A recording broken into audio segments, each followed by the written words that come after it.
So part 2 की starting वहीं से होती है जहाँ पर पिछला पार्ट खत्म हुआ था, यानी कि हम जिशु को देखते हैं जो अपने डैड को रूम से बाहर कर देती है और बहुत ही ज़्यादा खुश हो रही होती है।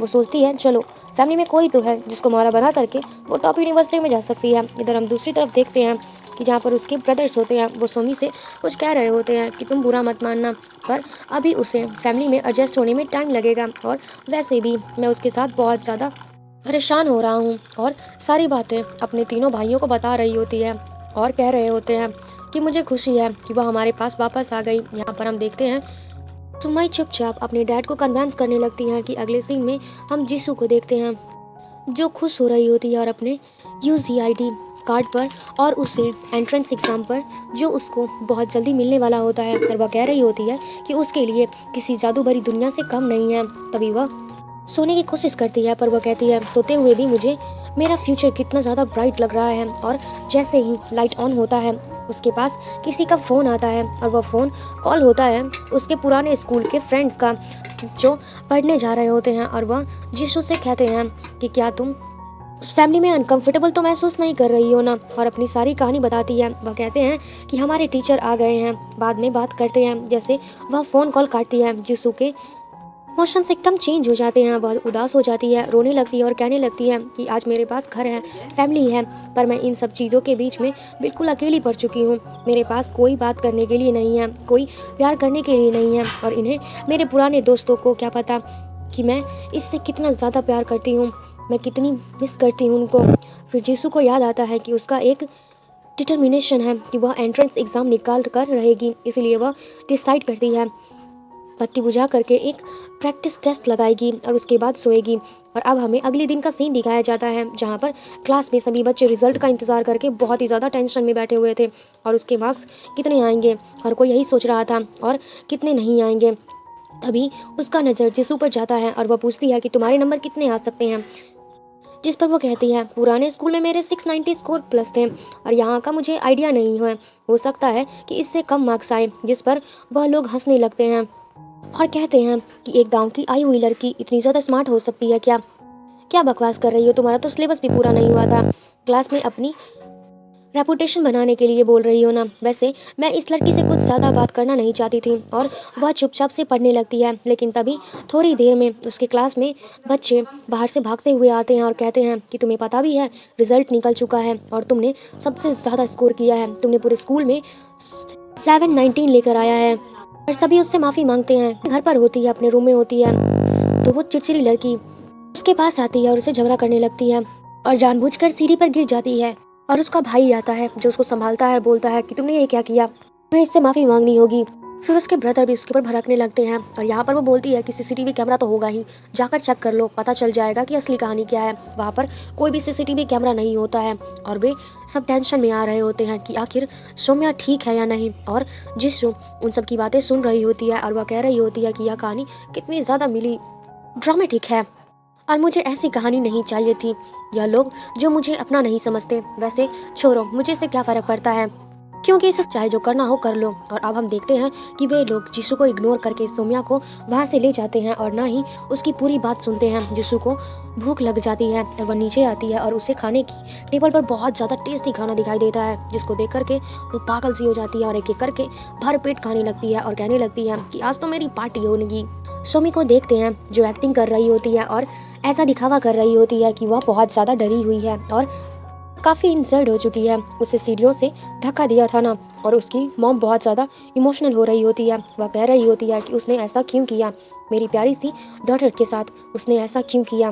देखते हैं कि सुम्या होती है वो एकदम से खड़ी हो जाती है और मानो जैसे उसके सर पे कितना ज़्यादा चोट लग गया है। वह यह सब कुछ जिसु ने किया है और वह यहाँ पर अपनी फैमिली मेम्बर से माफ़ी मांगती है कि मुझे पता नहीं मेरी सिस्टर मेरे साथ ऐसा क्यों कर रही है। खैर मैं उससे माफ़ी मांग लूँगी क्योंकि वह इस जगह पर नहीं आई है। बस यही रिक्वेस्ट है कि कोई भी मेरी बहन को कुछ भी ना बोले, क्योंकि शायद उसने जानबूझकर यह सब नहीं किया। और वह रोते हुए अपनी मॉम के गले लग जाती है। और इधर हम जिसू को देखते हैं जो अगली सुबह बैठी होती है और स्कूल जाने के लिए रेडी हो रही होती है। और यहाँ पर जब वह नीचे आती है तो ब्रेकफास्ट करने से पता चलता है कि घर के बटलर ने खाने में कुछ भी नहीं बनाया और इंसल्ट से कहती है पर क्यों, आपको तो पता था ना कि मुझे स्कूल जाना है। जिस पर बटलर बोलता है क्योंकि घर के बाकी मेंबर्स यहाँ पर नहीं हैं तो हमें खाना बनाने की परमिशन नहीं थी। और जिशु कहती है कि यह बिल्कुल ही गलत है, आप ऐसा कैसे कर सकते हो, जिस पर वह कहती है कि यही बात है। जिशु समझाने लगती है कि अगर मुझे प्रॉपर डाइट नहीं मिलेगा तो मेरी मेंटल हेल्थ कितनी ज़्यादा इंजर्ड हो जाएगी, मैं अच्छे से पढ़ाई नहीं कर पाऊंगी, नहीं मैं फोकस कर पाऊंगी। बटलर बोलता है कि मैं इसमें कुछ भी नहीं कर सकता, हमें ऊपर से परमिशन मिलती है खाना बनाने की, तब हम बनाते हैं। जिशु कहती है ठीक है, मैं किचन में जाकर अपने लिए कुछ भी बना सकती हूँ। और जब किचन में के जाती है तो इतनी अलग अलग सब्जियाँ, बाकी की चीज़ें रखी होती हैं कि उसे कुछ भी समझ में नहीं आता है कि वो क्या बनाएगी। इसलिए वह डिसाइड करती है कि वह खाली पेट स्कूल चली जाएगी। और जैसे ही वह घर से बाहर निकलती है उसके सामने आ जाता है कहानी का मेन हीरो सॉन्ग, जो उसके लिए गाड़ी लेकर आया होता है। और वह जिशु से कहता है कि क्यों ना मैं तुम्हें स्कूल ड्रॉप कर दूं। जिशु उसके साथ अपनी गाड़ी में बैठ जाती है और उसकी गाड़ी में बैठ करके खाने की खुशबू आती है। और यहाँ पर जो सॉन्ग होता है वह उसे अपने हाथ लाया हुआ खाना ऑफर करता है। जिशु बहुत प्यार से उससे खाती है और कहती है कि ऐसा खाना तो मुझे मेरे गाँव में भी नहीं मिलता था, यहाँ तो कुछ मिलता ही नहीं है। तुम्हें पता है मेरी फैमिली मेम्बर के लोग क्या खाते हैं, ग्रीन वेज, और वो हरी सब्जियों पर ही जिंदा रहते हैं। वे कोई टेस्टी खाने का मतलब ही नहीं समझते, वो जानते ही नहीं है कि टेस्टी खाना होता है। जिस पर वो बहुत सारी बातें बताने लगती है और वह सॉन्ग को ये भी बताती है कि कैसे सोमाई ने उसे अपने जाल में फंसा करके फैमिली मेम्बर्स के सामने बुरा बना दिया और किसी को उसके ऊपर ट्रस्ट ही नहीं होता है। वैसे फ़र्क नहीं पड़ता है कि सब चीज़ों से, और मैं अपने एंट्रेंस एग्ज़ाम की रिव्यू के लिए डिले नहीं कर सकती हूँ, इसलिए मैं जल्दी से पढ़ना चाहती हूँ और आगे बढ़ना चाहती हूँ, और मैं जल्दी से इस स्कूल को छोड़ कर जाना चाहती हूँ। जैसे ही मैं टॉप यूनिवर्सिटी का स्टूडेंट बनूंगी। सॉन्ग उसके बातें सुन करके हंस रहा होता है कि वह कितनी प्यार से सारी बातें एक्सप्लेन कर रही होती है। यहाँ पर हम देखते हैं कि जो जिशु होती है वह खुश हो रही होती है। इधर हम देखते हैं अगले सीन में जो कि सोमाई का, जो कि अपने घर पर होती है और उसकी फैमिली मेम्बर्स बहुत ज़्यादा खुश होते हैं कि सोमाई ने इतने अच्छे से मार्क्स अचीव किए हैं और वे उसके लिए कुछ सिलेबस बनाना चाहते हैं, क्योंकि सोमाई को चोट भी लग जाती है और वे फैमिली में थोड़ी हंसी खुशी का माहौल चाहते हैं। इसीलिए वे सोमाई के लिए एक फैमिली किट डेकोरेट करते हैं, जहां पर वे सभी को उसके गुड मार्क्स और बाकी की चीज़ों के बारे में बताएंगे। और यहाँ पर सोमाई का भाई भी बोलता है कि वह जाकर उसे स्कूल ड्रॉप करके आएगा। सोमाई जैसे ही स्कूल टॉप से वापस आती है तभी हम देखते हैं कि यहाँ पर सॉन्ग और जिशु एक साथ होते हैं और वे टाइम स्पेंड कर रहे होते हैं। सोमाई को इन सब चीज़ों से जलन होती है और वह अपने ब्रदर से कहती है कि देखो ब्रदर, अब तो जिशु जिसके साथ घूम रही है। जिशु फिर सॉन्ग को गुड बाय बोल करके वहाँ से चली जाती है। और इधर हम देखते हैं कि सोमाई सॉन्ग से बात करने की कोशिश करती है क्योंकि वह उसे पसंद करती है, पर सॉन्ग उससे बात नहीं करता, उसे इग्नोर करके वहाँ से चला जाता है। इधर देखते हैं कि वह अपने घर में आता है जहाँ पर उसके पेरेंट्स इंतज़ार कर रहे होते हैं। और उस आजकल घर में काफ़ी ज़्यादा शादियाँ हो रही हैं, वैसे तुम भी बड़े हो गए हो, तुम शादी कब करोगे। जिस पर वह कुछ जवाब नहीं देता और कहता है कि मॉम मैं कर लूँगा। यहाँ पर हम देखते हैं उसकी मॉम बात करना शुरू कर देती है और वह वहीं पर बातों में कई लोगों की शादियाँ और रिजल्ट के बारे में बता देती हैं। जिस पर सॉन्ग से वह लोग पूछते हैं कि आजकल मैं तुम्हें किसी लड़की के पास देख रही हूँ जिसके साथ तुम बहुत ज़्यादा टाइम स्पेंड कर रहे हो, आखिर वह कौन सी लड़की है, क्या वह हमारे घर की डॉटर इन लॉ बनने वाली है। जिस पर सॉन्ग को सर मच जाता है और वह प्लस करना शुरू कर देता है।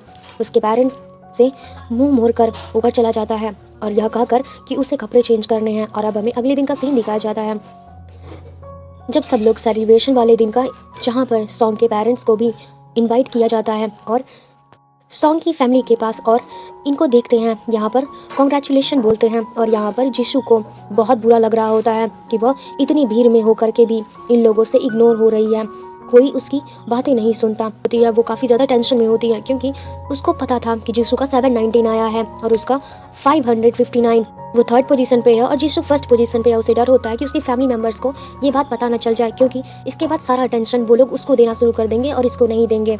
और यहाँ तक कि उसने अपने फैमिली मेम्बर्स को ये भी बता दिया था कि उसके बहुत कम मार्क्स आए हैं, जो कि बिल्कुल ही झूठ था। और सोमाई की बहुत ही ज़्यादा तारीफ कर रहे होते हैं कि हमारी बेटी ने तो हमारा नाम सबसे सामने रोशन कर दिया है, इतने अच्छे मार्क्स स्कोर किए हैं। जिसको इग्नोर कर रही होती है और अपने खाने पर फोकस कर रही होती है और मन ही मन में सोच रही होती है कि जब वह अपने गांव जाएगी तो उसे बहुत अच्छा लगेगा, और वह स्माइल कर रही है। तभी हम देखते हैं कि सोमी यहाँ पर अपनी फैमिली मेम्बर से कहती है कि जिशु जानबूझकर हंस रही है, पहले तो उसने मुझे चोट पहुँचाई और जब डैड मेरी तारीफ कर रहे होते हैं तो उसे जलन हो रही है। जिस पर सभी फैमिली मेम्बर्स जिशु को फोर्स करने लगते हैं कि सोमाई से माफ़ी मांगने के लिए। जिशु साफ साफ मना कर देती है और कहने लगती है कि आप लोगों को लगता है कि मैं उस पर हंस रही हूँ, ऐसा गलत है, मैं नहीं हंस रही हूँ। जिस पर उसकी मॉम कहती हैं कि बेटा तुम देखो तुम्हारी सिस्टर ने कितना अच्छा स्कोर किया है, मैं चाहती हूँ कि तुम उससे हेल्प ले लो अपनी पढ़ाई में ताकि तुम भी इतना अच्छा स्कोर कर सको।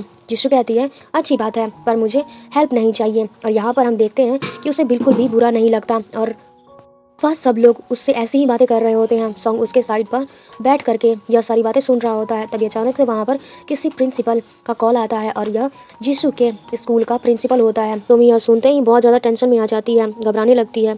उसके डैड फ़ोन कॉल उठाते हैं और वह फ़ोन को स्पीकर पर डाल देते हैं। सबसे पहले प्रिंसिपल जो होता है वो सुमाई के मार्क्स के लिए उन्हें कंग्रेचुलेशन देता है।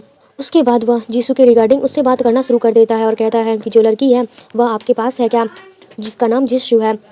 जिस पर उन्हें लगता है कि जीशु ने कुछ गड़बड़ किया है, इसलिए स्कूल के प्रिंसिपल ने इसको कॉल किया है। इसलिए वह झूठ बोलते हैं कि जीशु घर में है और कोई डॉर्मेट्री ले ली है और उसी के अंदर रहती है और वहाँ पर बहुत ज़्यादा खुश है। जिस पर वह बोलते हैं कि मुझे लगता है कि वह आपकी फैमिली में रहती है क्योंकि उसने बहुत अच्छा स्कोर किया है। उसका टोटल मार्क्स 719 आया है और यह बहुत अच्छे मार्क्स हैं। 700 से ऊपर स्कोर किया है। हमारे स्कूल में आज तक किसी बच्चे ने नहीं किया है और वह बहुत ज़्यादा हैप्पी होते हैं। जिशु ने हमारे स्कूल का नाम रोशन कर दिया है। यह सुनते ही सभी लोग शौक रह जाते हैं और यहाँ पर जो सॉन्ग के पेरेंट्स होते हैं वो यहाँ से जाने लगते हैं, लेकिन सॉन्ग उन्हें वहीं बैठा देता है। और अब शोमाई को समझ में नहीं आता कि वह क्या करे। वह घबरा रही होती है और उसके धड़कनें तेज हो रही होती हैं। वो कह रही होती है कि जिशु की वजह से इस साल वह इस स्कूल के चेयरमैन बन जाएंगे और वह उसके लिए इससे ज़्यादा खुशी की कोई भी बात नहीं हो सकती। और अब यहाँ पर हम देखते हैं कि जिशु और चुपचाप से खाना खा रही होती है, लेकिन तभी उसका ब्रदर उसे कहता है कि ज़रूर तुमने एग्ज़ाम में चीटिंग की होगी। जिस पर सुमाई बोलती है कि ब्रदर ऐसा नहीं है। और जिशु यहीं पर अपने भाई के ऊपर भड़क जाती है और कहती है कि क्या तुम्हें पूरी दिन यही दिखाई देता है कि मैं बिना टाइम वेस्ट किए सिर्फ किताबों पर अपना फोकस करती हूँ, क्योंकि मेरा कुछ काम है तुम्हारी तरह इधर उधर की नौटंकी नहीं करती हूँ। और यहाँ पर हम देखते हैं कि शोमी ड्रामा करने लगती है, जिशु के पास आती है और उसके लाइफ में एडवाइस दे रही होती है। जिस पर जिशु उसे अपना हाथ पीछे करती है और वह बोतल नीचे गिर जाता है और उसके भाई के फेस पर स्क्रैच लग जाता है।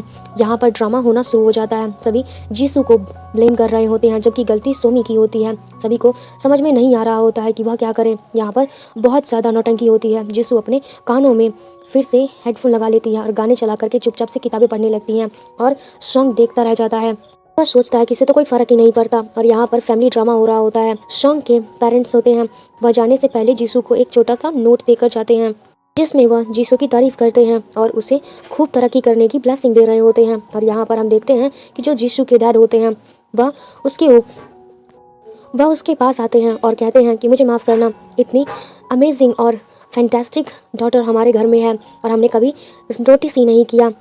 तुम हमेशा हमारे लिए हमारी बेटी रहोगी। ज़्यादा रूड बिहेवियर करती है और कहती है कि आप जिस चीज़ के बारे में बात कर रहे हैं मैं कुछ भी नहीं जानती। और सुमई चुपचाप से पीछे सुन रही होती है, उससे जलन हो रही होती है और वह कह रही होती है कि डैड यह सारी बातें मुझसे भी तो बोल सकते थे। पर जीशु को गुस्सा आ रहा होता है और इसीलिए वह चुपचाप से अपने रूम में चली जाती है।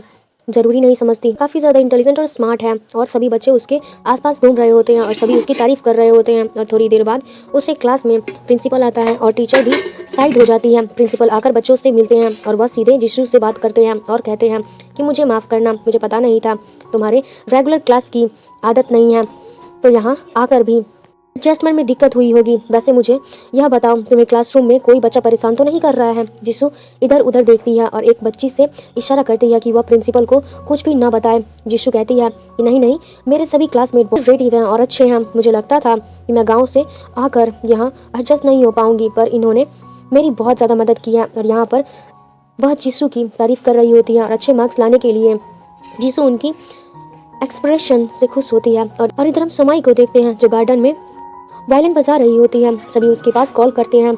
उससे पता चलता है कि रिजल्ट निकल चुका है और सुमाई ने 590 मार्क्स स्कोर किए हैं। और वह कहती है कि पता भी है तुम टॉप 3 में आई हो। लेकिन तभी उससे पता चलता है कि किसी गांव की आई हुई लड़की ने बहुत अच्छे मार्क्स स्कोर किए हैं और वह टॉपर बनी है। और उसे पता चलता है कि वह जिशु है। वह घबराने लगती है, उसकी फैमिली कैसे रिएक्ट करेगी। तब उन्हें पता चलेगा कि शोमी क्लास में टॉप की है, इसलिए वह डिसाइड करती है कि वह जिशु से इतने अच्छे मार्क्स के बारे में अपनी मॉम को कभी नहीं बताएगी। दिखाती है यहाँ पर सोमी की मॉम देखती है और कहती हैं तो तुम्हारा तो आज रिजल्ट निकलने वाला था ना, तो मुझे बताओ तुम्हारे मार्क्स कैसे आए हैं। जिस पर सौम्या उन्हें बताती है। जैसे ही वह जीसू से बात करने जाती हैं तो सौम्या अपनी मॉम से कहती हैं कि मुझे कुछ बहुत क्रीमी और टेस्टी खाने का मन कर रहा है, क्या आप मेरे लिए बना दोगी प्लीज़। उसकी मॉम किचन में जा कर के उसके लिए बनाना शुरू कर देती हैं। तभी उसके पास किसी का फ़ोन कॉल आता है और उसे उसकी मॉम उस फ़ोन कॉल को उठाने वाली होती हैं। सौम्या उसे फ़ोन कॉल उठा लेती है और ऐसे रिजल्ट कहती हैं कि उसने किसी दूर के रिलेटिव का फ़ोन था जो पूछ रहे थे वह कैसी है, और वह फ़ोन ले जाती है और उसका नंबर डिलीट कर देती है। और हम देखते हैं कि वह पूरी की पूरी कोशिश कर रही होती है जिसू के मार्क्स के बारे में किसी को भी पता न चले। खाने की टेबल का सीन दिखाया जाता है जहाँ पर उसकी मॉम ने उसके लिए बहुत सारा खाना बनाया था और यहाँ पर सौम्याई सबके सामने अपने मार्क्स की और सभी चीज़ों की तारीफ़ कर रही होती है। उसके डैड उसके लिए कहते हैं तो तुम्हें अवार्ड चाहिए था ना, ब्रांडेड बैग मैं तुम्हें जल्दी ही ला कर दूंगा। जिस पर सोमी बहुत ज़्यादा खुश हो जाती है और उसके बाद हम देखते हैं उसके डैड कहते हैं जीसू को भी नीचे बुलाओ। और यहीं पे हमारा पार्ट 2 भी खत्म हो जाता है। आई होप कि आपको वीडियो काफ़ी अच्छा लगा हो, तो मिलते हैं पार्ट 3 में। Thank you so much for watching, bye bye.